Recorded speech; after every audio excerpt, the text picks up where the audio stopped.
Some secrets are hidden behind locked doors. Others are hidden inside the people you trust.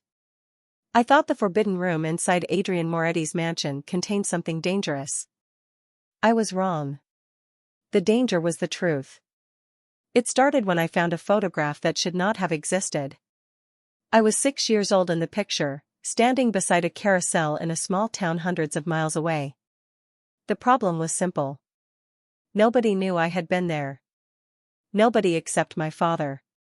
Yet somehow the photograph was inside Adrian's mansion. When I confronted him, he refused to answer. That should have been enough to make me leave. Instead, it made me stay. Every hallway in that mansion felt like a question waiting to be answered. Then one night, I discovered a hidden key concealed behind an antique painting. My heart pounded as I followed a narrow corridor and stopped before the one door Adrian never opened. The forbidden room. The lock clicked. The door slowly swung inward. What I saw stole the air from my lungs. Hundreds of photographs covered the walls. My childhood. My school years. Birthdays. Graduation. Moments nobody should have known about. It felt as if someone had been recording my entire life. I turned around and found Adrian standing behind me. For the first time, he did not look powerful. He looked guilty. Then he handed me a faded photograph. In it, my father stood beside him, smiling like an old friend. My world shifted. Adrian finally revealed the truth. Years ago, my father had saved his life. In return, Adrian made a promise. Protect my daughter, no matter what happens. But that was not the biggest secret. Hidden inside the room was a final letter from my father. A letter proving the story of his death was not what everyone believed. My hand shook as I read the last line. Then I looked up at Adrian. He was staring at me with an expression I had never seen before. Fear. Real fear. Because someone had just entered the mansion. And the name written on the security monitor belonged to the one person we never expected to be connected to my father's disappearance. Some doors are locked for a reason, and I wish I had never asked what was behind that one. The first time I saw the forbidden door, I thought it was a mistake. My name is Emma Brooks, and 3 weeks ago I arrived at the Moretti estate believing I had accepted the opportunity of a lifetime. Adrian Moretti, one of the most influential private art collectors in the country, had invited me to help catalog a collection of rare historical pieces that had never been displayed publicly. For a graduate student studying art history, it felt like winning the lottery. The estate itself looked like something from another century. Stone walls stretched across acres of private land. Tall windows reflected the sky like mirrors. Endless hallways connected rooms filled with paintings, sculptures, and antiques worth more money than I could imagine. During my first day, I was too distracted by the collection to notice anything unusual. It was not until that evening that I discovered the door. I had gotten lost while exploring a quiet wing of the mansion. Most of the lights were dim. The hallway felt strangely separate from the rest of the house. At the very end stood a dark wooden door unlike any other. There were no decorative carvings. No nameplate. No visible lock. Just a plain door surrounded by silence. Something about it immediately caught my attention. I reached for the handle. It would not move. I frowned and tried again. Still nothing. You should not waste your time with that one. The voice behind me nearly made me jump. I turned and found Adrian standing at the opposite end of the hallway. Even in casual clothes, he carried the same presence that made everyone else seem smaller. He walked toward me slowly. Calm. Confident. Impossible to read. What is behind it? I asked. His eyes shifted briefly toward the door. Nothing that concerns you. The answer only increased my curiosity. That sounds suspicious. For a second, I thought I saw amusement in his expression. Then it disappeared. Not everything in this house needs to be explored. He changed the subject immediately and guided me back toward the main part of the mansion. Most people probably would have let it go. I did not. Over the next several days, I noticed something even stranger. Whenever I entered a room, Adrian somehow already knew where I had been. If I mentioned a painting, he knew exactly how long I had studied it. If I spent extra time in the library, he seemed aware of it before I said a word. At first, I assumed it was coincidence. Then I found the photograph. It happened on a rainy afternoon while organizing a box of old documents in a storage room. A loose photograph slipped from between two folders and landed on the floor. I picked it up without thinking. The moment I saw the image, my heart stopped. A little girl stood beside a carousel in a small town hundreds of miles away. The girl was me. 6 years old. Smiling. The problem was simple. Nobody should have had that photograph. Nobody except my father. And somehow, it was inside Adrian Moretti's mansion. For the rest of the afternoon, I could not focus on anything else. The photograph remained hidden inside my desk drawer while questions multiplied inside my head. I must have looked at that picture 20 times. Every detail was familiar. The carousel.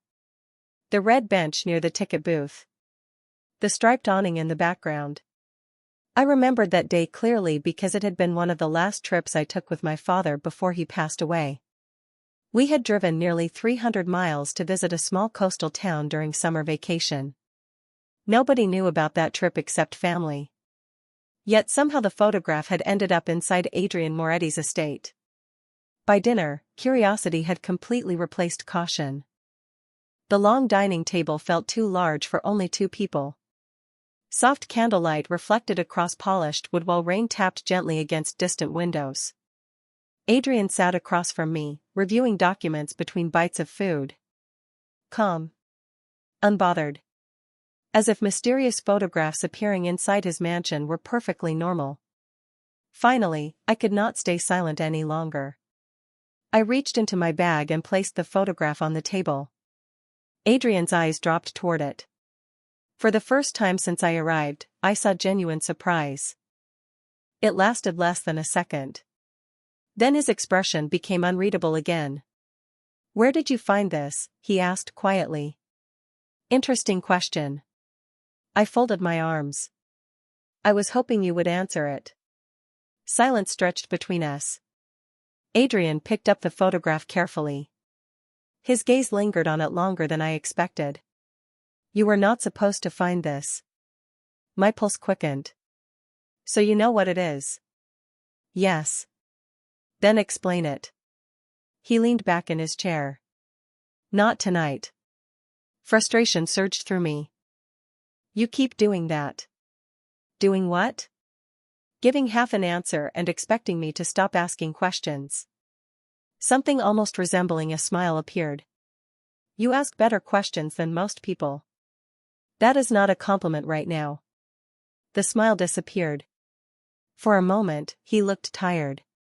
Not physically tired. Burdened. Like someone carrying a weight that had followed him for years. Then he placed the photograph back on the table.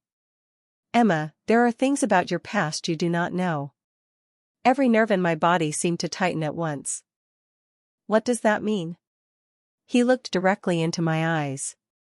"It means some truths arrive at the wrong time." Before I could respond, one of the household staff entered the dining room carrying a small package. "This arrived for Miss Brooks." Confused, I accepted it. There was no return address. Only my name written across the front. Adrian's expression changed immediately. "Who delivered it?" The staff member shook his head. "No one saw."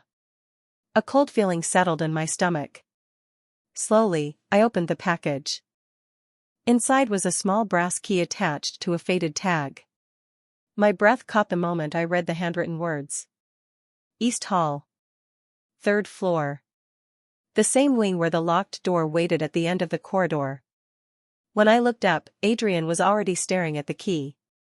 And for the first time since I met him, he looked genuinely worried. I did not sleep that night.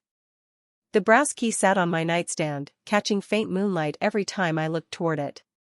East Hall. Third floor. The words seemed to echo inside my head.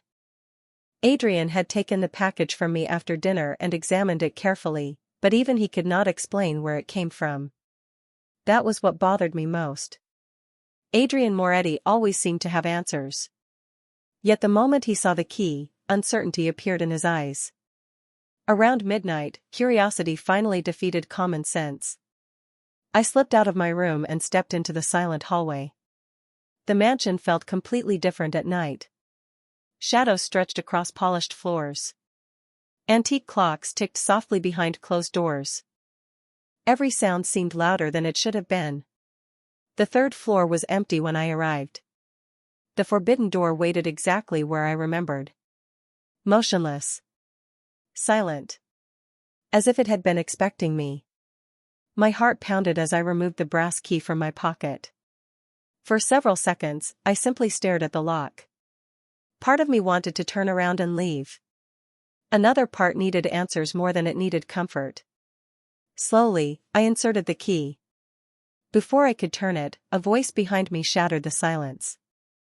"I knew you would come." I spun around. Adrian stood at the far end of the hallway.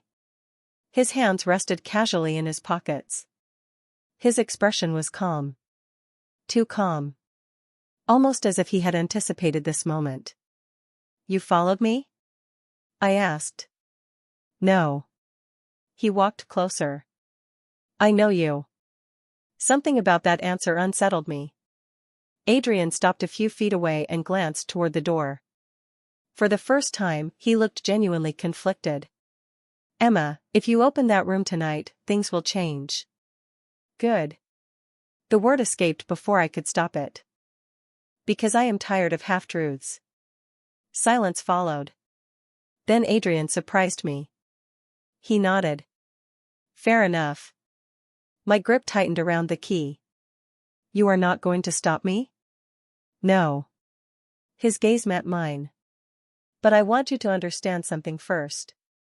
The hallway suddenly felt smaller. "What?" Adrian looked toward one of the nearby windows where moonlight spilled across the floor. When he finally spoke, his voice was quieter than usual. "Everything inside that room exists because of a promise." I frowned. "What promise?"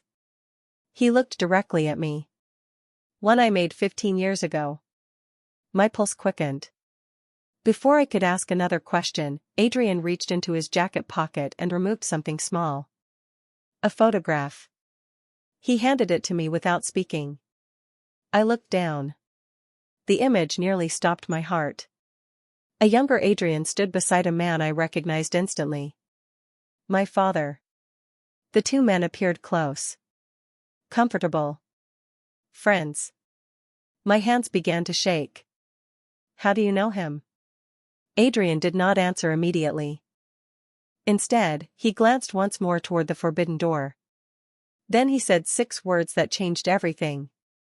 "Your father saved my life once." The world seemed to tilt beneath me. Every question I had carried into that hallway suddenly became much larger. I stared at the photograph. Then at Adrian. Then back at the locked door waiting only inches away. Somewhere beyond it, the truth had been hiding for years. And for the first time, I realized the room was not protecting a secret from me. It was protecting me from the secret. My eyes remained fixed on the photograph. Moonlight spilled across the faded image while 1,000 memories collided inside my head. My father had always been the one mystery I could never solve. He died when I was young. That was the story everyone told me. That was the story I learned to accept. Yet nothing about the photograph in my hands matched the version of events I had lived with for 15 years. Adrian stood silently beside me. He seemed willing to answer questions now, but I no longer knew which question mattered most. "Why did he save you?" I finally asked. Adrian looked toward the dark window at the end of the corridor. "Because that was the kind of man he was." It sounded sincere. It also sounded incomplete. "That is not the whole story." A faint smile appeared. "You are right. For several seconds, neither of us spoke. Then Adrian reached for the brass key still resting in my hand. Instead of taking it, he gently closed my fingers around it. "You deserve the truth." My pulse accelerated. Slowly, I turned back toward the door. The key slid into the lock smoothly. One turn. A quiet click echoed through the hallway. The forbidden room was finally open. I pushed the door inward. The first thing I noticed was the silence. Not the ordinary silence of an empty room. A different kind. The kind that exists inside places where memories are left untouched for years. Soft golden light illuminated shelves stretching from floor to ceiling. Framed photographs covered entire walls. Wooden cabinets lined the room. Antique lamps cast warm pools of light across polished floors. For several seconds, I simply stood there unable to move. Then I saw the photographs. Hundreds of them. My breath caught instantly. There I was at 7 years old carrying a school backpack. There I was during a science fair in middle school. There I was celebrating a high school graduation. There I was moving into my first apartment. Every stage of my life surrounded me. My hands began to tremble. "What is this?" My voice barely emerged above a whisper. Adrian entered the room slowly. His expression held no pride. No satisfaction. Only sadness. The promise. I stared at the photographs again. Some were taken from public places. Others captured moments I barely remembered myself. None felt threatening. None felt invasive. Instead, they felt protective. Like someone had been making sure I was safe. Year after year. "You were watching me?" Adrian nodded once. "Not because I wanted to control your life." He walked toward a large wooden desk positioned near the far wall. "Because I promised your father I would never lose sight of you." The room suddenly felt smaller. My father's name carried more weight now than it ever had before. Adrian opened one of the desk drawers and removed a leather journal. The cover looked worn from age. Carefully, he placed it in front of me. This belonged to him. My heart nearly stopped. I opened the journal slowly. The handwriting inside was instantly recognizable. My father's. Tears filled my eyes before I even read the first sentence. Then I turned the page and discovered something that changed everything once again. Tucked between two sheets of paper was an old newspaper clipping. Across the front page was a photograph of my father standing beside Adrian. And beneath it, a headline containing one impossible word. Missing. I stared at the newspaper clipping for what felt like an eternity. The word missing remained frozen in front of me, refusing to make sense. Missing. Not dead. Not lost. Missing. My entire childhood had been built upon a single belief.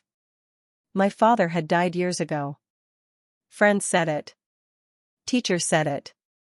Family said it. Every memory I carried was tied to that truth. Yet the evidence sitting inside the forbidden room told a different story. Slowly, I lowered the clipping and looked at Adrian. Why was I told he died? My voice sounded distant, almost unfamiliar. Adrian remained silent for several seconds. He seemed to be choosing every word carefully. Because someone wanted the search to end. A chill moved through me. Who? He shook his head.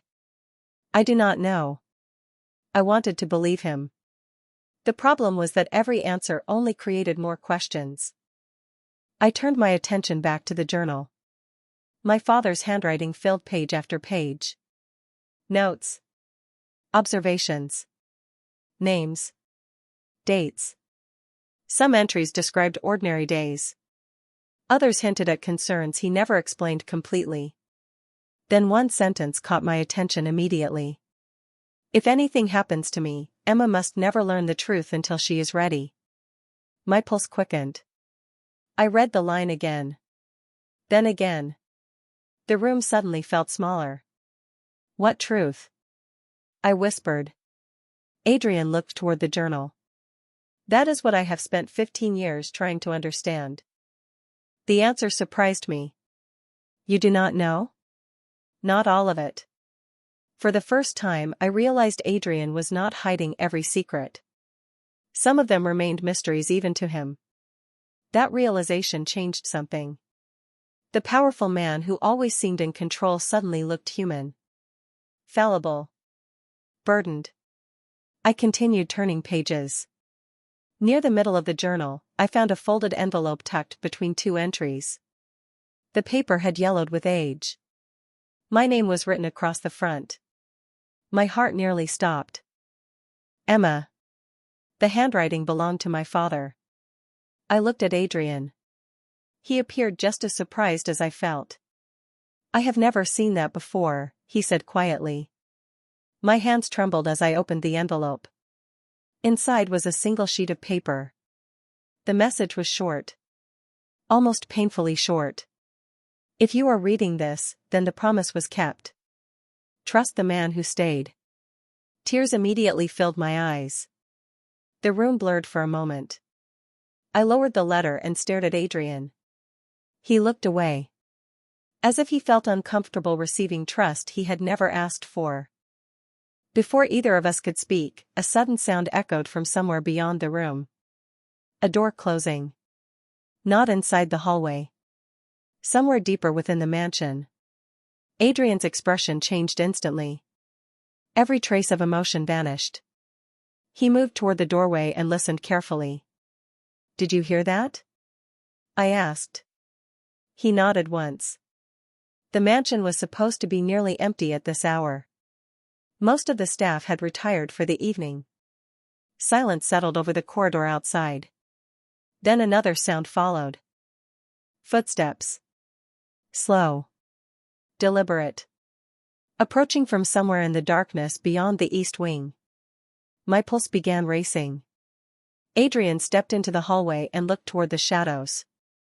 Then he said something that made every hair on the back of my neck stand up. Someone else knows the room is open. The hallway fell silent again. So silent that I could hear my own heartbeat. Adrian remained near the doorway, his attention fixed on the darkness beyond the east wing. I stood inside the forbidden room clutching my father's letter, trying to make sense of everything that had happened during the last few hours. The photographs. The journal. The promise. The possibility that my father's story had never been what I was told. Then the footsteps stopped. Adrian waited several more seconds before moving forward. Stay here, he said quietly. That is becoming your favorite sentence. Normally he would have argued. This time he did not. He simply looked at me. Emma, please. Something in his voice made me pause. It was not authority. It was concern. Real concern. Before I could respond, a familiar voice echoed from the far end of the corridor. You always were terrible at keeping secrets, Adrian. Both of us froze. A woman stepped into the light. She appeared to be in her early 60s. Elegant. Composed. Her silver hair framed a face that seemed strangely familiar. My stomach tightened. I knew her. Not personally. From somewhere else. Somewhere buried deep in my memory. The woman smiled when she saw me. Hello, Emma. The way she said my name made my pulse quicken. Adrian's expression hardened immediately. You should not be here. The woman ignored him completely. Her attention remained fixed on me. You have your father's eyes. My breath caught. Every instinct told me this conversation mattered. Who are you? I asked. For a moment, emotion flickered across her face. Sadness. Regret. Then it vanished. Someone who has spent 15 years waiting for this door to open. The forbidden room suddenly felt smaller. Adrian stepped slightly closer to me. Not aggressively. Protectively. The woman noticed. Still honoring your promise. Adrian said nothing. That silence told me more than any answer could have. The woman slowly reached into her handbag and removed an old photograph. She extended it toward me. My hands trembled as I accepted it. The image showed my father standing beside three people. Adrian, the woman, and a fourth man whose face had been partially damaged by time. They looked happy, comfortable, like family. I stared at the photograph. Then I noticed the date. It was taken only months before my father's disappearance. You knew him? The woman nodded. Very well. Questions flooded my mind faster than I could ask them. Then tell me what happened. Her expression changed. The confidence disappeared, replaced by something unexpected. Fear. She looked toward the journal resting on the desk. Then toward the letter in my hand. The wrong people have spent years trying to make sure you never learn the truth. A cold feeling settled in my chest. What truth? The woman opened her mouth to answer. Then her eyes suddenly widened. She was staring at something behind me. I turned instinctively. There, tucked inside the journal I had left open on the desk, was a folded page I had never seen before. One corner protruded from between the pages. Slowly, I pulled it free. The paper contained only a single handwritten sentence. The moment I read it, every person in the room fell silent. Because beneath my father's handwriting was an address. And beneath the address were 6 words that changed everything. She is not who she claims to be. The words on the page seemed to drain the air from the room. She is not who she claims to be. I read the sentence again.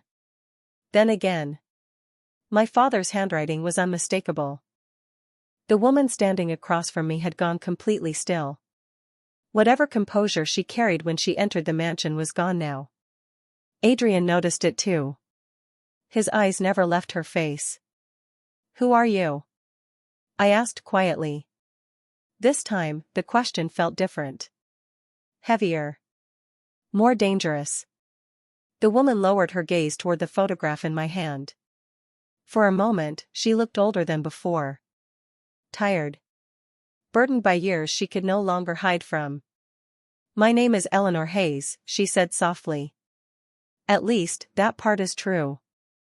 My pulse quickened. And the rest? Silence followed. The grandfather clock somewhere down the hallway ticked steadily through the room. Finally, Eleanor looked directly at me. I was your father's closest friend. Adrian's expression tightened immediately. That is not the whole story. Eleanor nodded slowly. No. It is not. I stared at both of them. Every answer seemed to reveal another layer of secrets. Then somebody tell me the truth. The frustration in my voice surprised even me. Eleanor looked toward the journal. 15 years ago, your father discovered something he was never supposed to find. My heartbeat accelerated. What? She shook her head. I still do not know exactly what it was. Only that it frightened powerful people. Adrian remained silent. The fact that he was listening instead of interrupting made me pay even closer attention. Eleanor continued. Your father knew he was being watched. He knew people were asking questions about him. That is why he came to Adrian. I looked toward Adrian. Because he trusted him? Adrian answered quietly. Because he trusted me to protect you if he disappeared. The word disappeared struck me immediately. Not died. Disappeared. The same language my father used in the journal. The same language Adrian had used before. Suddenly, that did not feel accidental anymore. I looked back at Eleanor. Were you helping him? Pain flashed across her face. Real pain. I tried. The answer sounded honest. Yet something still felt wrong. Then I noticed it. A small detail hidden in the photograph she had given me earlier. My eyes narrowed. The image showed 4 people standing together. My father. Adrian. Eleanor. And the unidentified man whose face was partially damaged. Except now I realized part of the image remained visible. A sign in the background. I moved closer to the lamp and examined it. The faded letters became clearer. My breath caught. I knew that location. I had seen it before. In one of the documents inside the journal. The same address appeared twice. Once 15 years ago. And again only 3 months ago. This place, I whispered. What happened there? Eleanor and Adrian exchanged a glance. Neither of them answered immediately. That silence told me everything. The location mattered. A lot. Then Adrian walked toward the desk and opened a hidden compartment I had not noticed before. Inside was a sealed envelope. Dust covered its surface. It looked untouched for years. Carefully, he handed it to me. Across the front, written in my father's handwriting, were 5 words that made my heart stop. Open only if I return. The envelope felt heavier than it should have. My father's handwriting stretched across the front in neat, familiar letters. Open only if I return. I stared at the words while confusion and hope battled inside me. If I return. Not if I survive. Not if something happens to me. If I return. My pulse hammered against my ribs. He expected to come back, I whispered. Adrian remained silent. Eleanor lowered her eyes. Neither of them argued. That frightened me more than any answer. Carefully, I turned the envelope over. The seal had never been broken. 15 years had passed, yet it remained untouched. Waiting. The room seemed to hold its breath with me. Should I open it? I asked quietly. Adrian looked at the envelope for a long moment. Your father specifically said it should remain sealed unless he returned. The answer surprised me. Then why keep it? His gaze met mine. Because I never stopped hoping. Something in his voice made my chest tighten. For the first time, I truly understood the weight of the promise he had carried. 15 years of waiting. 15 years of uncertainty. 15 years spent protecting a child who had grown into an adult searching for answers. Before I could respond, Eleanor suddenly stepped closer to the desk. There is something else you need to see. Her tone had changed. Urgent. Uneasy. She reached toward the journal and carefully turned several pages near the back. A folded map slipped free and landed on the desk. My eyes widened immediately. Red markings covered several locations across the state. Most meant nothing to me. Except one. The same address that appeared in the photograph. The same address referenced in my father's notes. What is this place? I asked. Eleanor exchanged another glance with Adrian. It was a safe house. The answer landed heavily in the room. For who? Silence. Then Adrian answered. For your father. My breath caught. The possibility felt almost too large to process. Every new discovery pushed me further from the life I thought I understood. Eleanor pointed toward the map. 3 months ago, someone visited that property. My pulse quickened. Who? She shook her head. We do not know. Adrian opened a nearby drawer and removed several surveillance photographs. He spread them across the desk. Grainy images captured an isolated lakeside property surrounded by trees. Most appeared empty. Then I noticed something. A light visible in an upstairs window. The photographs had been taken at night. Yet someone had clearly been inside. When were these taken? I asked. 6 weeks ago, Adrian replied. Hope surged through me before I could stop it. 6 weeks. Not years. Not decades. Weeks. My father could not possibly still be connected to this. Could he? Then my eyes landed on the final photograph. The image showed a figure standing near the edge of the lake. Distant. Blurred. Impossible to identify completely. Yet something about the posture felt familiar. The way the person stood. The way their shoulders tilted slightly. My heart stopped. I had seen that posture before. In old family photographs. In the journal. In every memory I still carried. Slowly, I looked up at Adrian. Neither of us needed to say it aloud. We were thinking the same thing. Then a phone suddenly rang somewhere inside the mansion. Adrian answered immediately. As he listened, every trace of color disappeared from his face. When the call ended, he looked directly at me and said 5 words that changed everything again. Someone is at the safe house. Some journeys begin with a destination. Ours began with a question. Less than an hour after the phone call, we were on the road. The mansion disappeared behind us while darkness stretched across the highway ahead. I sat beside the window holding my father's letter in one hand and the old photograph in the other. Across from me, Adrian remained unusually quiet. The map rested on the seat between us. Every route led to the same place. The lakeside safe house. The place my father had once used. The place someone had visited only weeks earlier. The place where someone was waiting now. Neither of us spoke much during the drive. There were too many possibilities. Too many questions. Hope can be dangerous when you have spent years believing something was impossible. I understood that now. Nearly 3 hours later, the vehicle turned onto a narrow road surrounded by towering trees. Moonlight filtered through the branches above. The lake appeared first. Silent. Glass-like. Then the house emerged from the darkness. My breath caught immediately. It looked exactly like the photographs. Small. Isolated. Hidden from the rest of the world. A single light glowed behind an upstairs window. Someone was definitely inside. The vehicle stopped. No one moved. Even Adrian seemed reluctant to break the silence. Finally, I opened the door and stepped outside. The night air felt cold against my skin. Every step toward the house made my heart beat louder.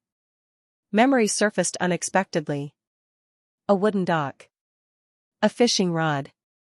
My father laughing. Fragments of childhood I had forgotten until this moment. I had been here before. I knew it. Adrian followed a few steps behind me. Neither of us spoke as we approached the front porch. The door stood slightly open. Not enough to notice from a distance. Enough to make my pulse race. I pushed gently. The door swung inward. The house smelled old. Dusty. Untouched. Yet signs of recent activity were everywhere. A lamp remained lit in the corner. A coffee mug sat on a nearby table. Fresh footprints crossed the wooden floor. Someone had been here recently. Very recently. My eyes scanned the room until they landed on something resting beside the fireplace. A framed photograph. My breath caught. The picture showed me and my father standing together near the lake. I looked no older than 8 years old. The photograph should have been in a family album hundreds of miles away. Yet somehow it was here. Adrian noticed it too. Then we heard a sound overhead. Footsteps. Slow. Deliberate. Coming from the second floor. Every nerve in my body tightened. Neither of us moved. The footsteps crossed the hallway above us and stopped directly over the staircase. Silence followed. Then a shadow appeared at the top landing. My heart pounded so hard it hurt. The figure stood motionless for several seconds. Watching. Waiting. Finally, the person stepped into the light. Tears immediately filled my eyes. The world seemed to stop. Every question. Every secret. Every year of uncertainty suddenly led to this moment. Adrian stared upward in complete disbelief. I could barely breathe. Because standing at the top of the stairs was the one person I had spent 15 years mourning. And the first words he spoke made me realize the mystery was not over. "Emma," my father said softly. "You were never supposed to find this place."